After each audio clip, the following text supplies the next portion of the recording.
এই পচা গরমে যারা বিয়ে করতেছেন তাদের কাছে আমার একটাই প্রশ্ন, কেন গরমকালটাই কেন না? মানে যারা মামুনিরা সেজে গুজে মেকআপ আর্টিস্টের কাছে পয়সা দিয়ে খরচা করে মেকআপ করে যাচ্ছে বিয়ে বাড়িতে, তাদের কথা একটু ভাববেন না?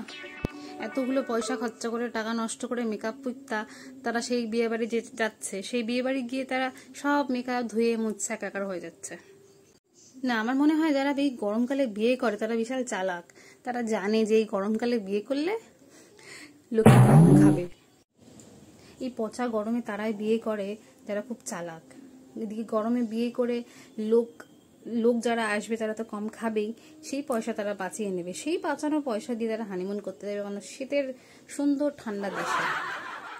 আমি তো ভাবি সেই কনের কথা, সেই ব্রাইডের কথা, যে যারা ফটো পোজ দিয়াই যায়, তার কোনো মুখে শব্দও আসে না, কোনো খারাপ লাগাও আসে না। যে যেখান থেকে পারছে ছবি তুলছে, সে গরমের মধ্যে তার এখানে গয়নাগাটি পরে শাড়ি পরে সে পোজই মেরে যাচ্ছে, শুধু পোজই মেরে যাচ্ছে।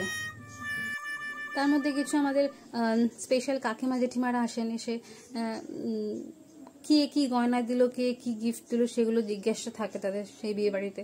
তো সেই ব্রাইডটা ভাবে যে কবে আমার বিয়েটা কমপ্লিট হবে আর কবে আমি এই ঠেলা থেকে বাঁচবো।